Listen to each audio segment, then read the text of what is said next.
Today, right at Witterings, we're here in the offices of Short Run Press, and I'm delighted to be with one of the directors, Rob. Rob, could you just explain a little bit about the history of Short Run Press? Well, Short Run Press was founded in 1981 as a service to publishers initially to provide sort of high quality, traditionally printed books in paperback and hardback in runs of about 500, 500 to 1,000. And over the years, those services have been also broadened out to self-publishers and individuals.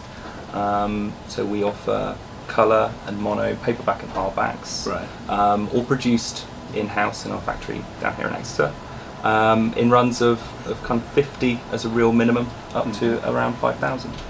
Okay. Well, I mean, the main thing nowadays for people who are trying to write books and trying to get them into print, they often don't appreciate what has to go into producing a book. So we've done a YouTube video a bit earlier on with me talking to my editor and talking through the process of copy editing, proofreading and all the delightful things to do with poor authors having to go through their work time and time again.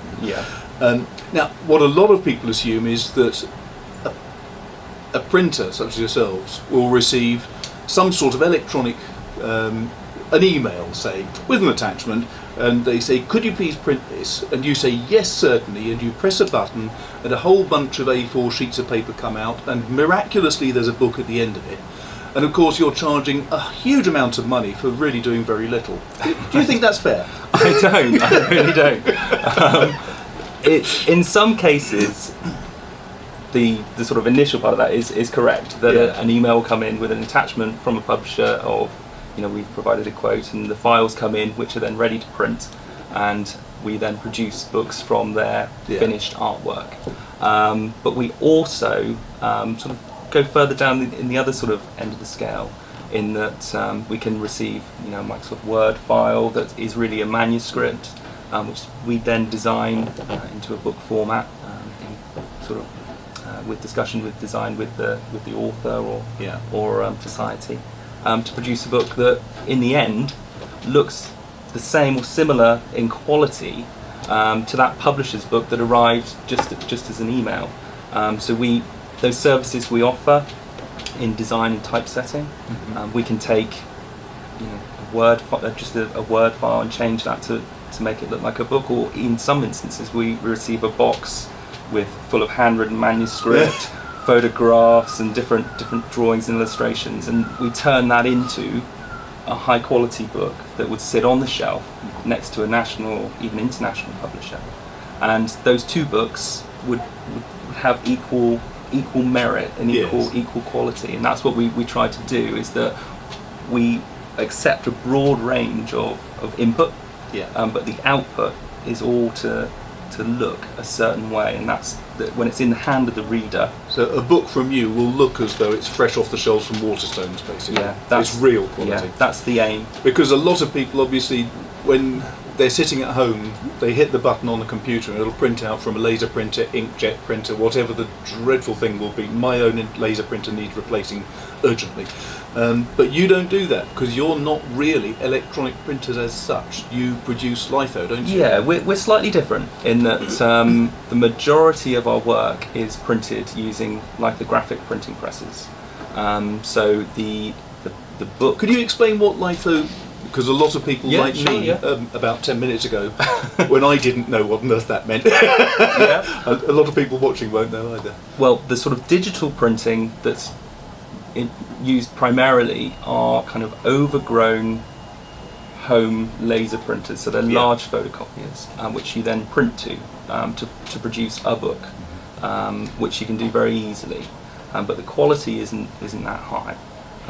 We produce as many books as we can lithographically, and a lithographic press is a traditional printing press. So the pages and images are imaged onto an aluminium printing plate, using a laser to image that plate. That plate is how big? It's about just over 1 metre wide and just under 1 metre deep. So it's a large sheet that we print, and then that plate is taken to the press and is attached to the press around a cylinder, which revolves to image image the content onto the paper as it runs through the press. So it's a traditional, high quality method that's been used for a long time. So that's the sort of method you would have when you wanted to have really high quality reproductions of paintings, say? Yeah, it means that when we print... Or photos. Or photographs, it means that when we print, whatever we print, it is always printed to the highest standard of any book you would pick up in Waterstone, Smiths, wherever. So we print high quality art books for museums and galleries, and those books are printed in the same way as for the really short run, or self-published book, of a private collection or what have you. It's those two are the same.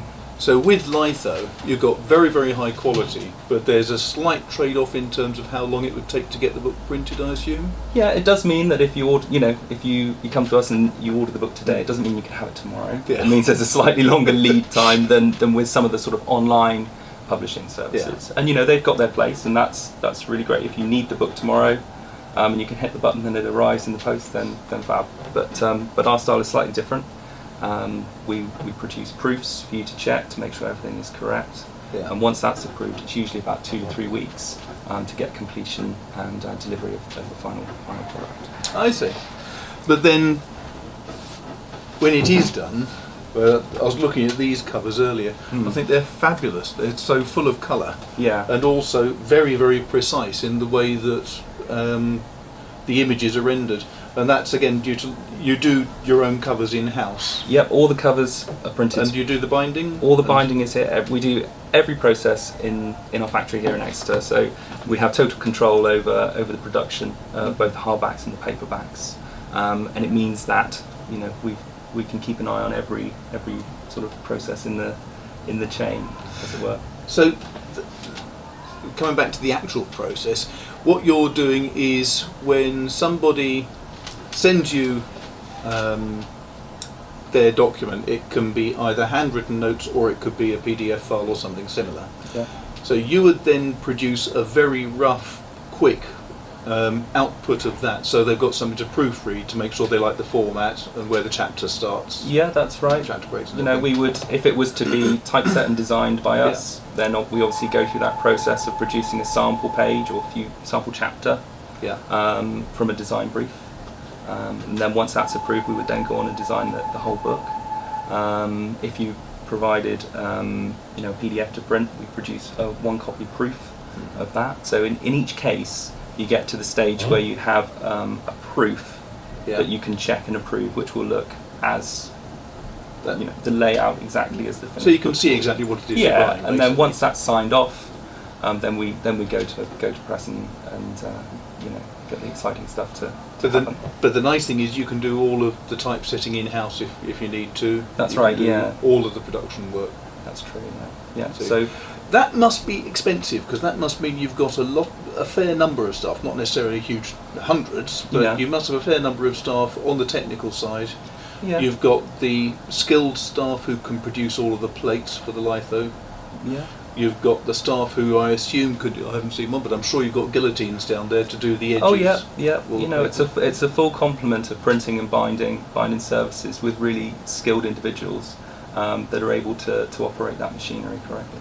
And if you didn't have the skilled individuals, then you wouldn't get the same quality, would you? No, that's true. It's having a good team that really cares about the finished product, and that really does make a difference. I think you can really see the care, and I think you can really see the care that they take in the kind of finished products that we can certainly see that with the quality of some of these. I've got to dreadful thing to do on a camera, but I've just got to. One of the things I do like is decent fabric bound books and with gold blocking. Not just that, but also even a lovely ribbon bookmark to go with it as well. And the quality of these books is just lovely. Yeah, and those are services and finishes that we offer to everybody. So it's a real kind of, you can make your book, if you're publishing it yourself, look exactly as you want. You're not being told it has to be this size, it has to be this type of paper.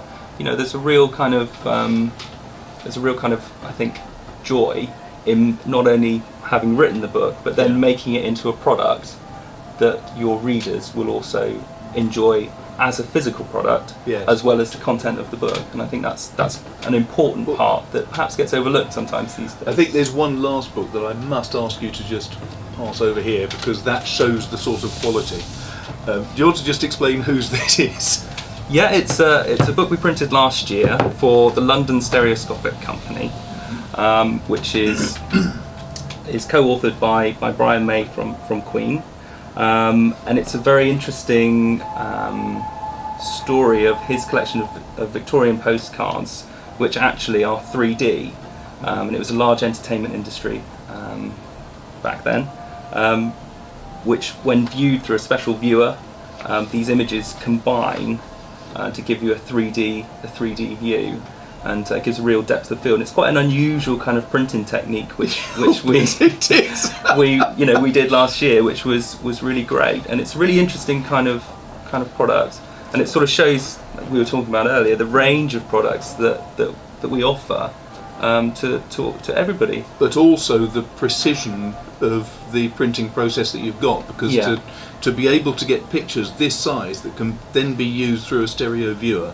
and not see the individual dots making up the picture is just fabulous. And I've got to say, it's wonderful to look through and see these, because the pictures really come to life when you look through a stereo viewer at them. But again, a lovely book, really, really nicely produced, just superb.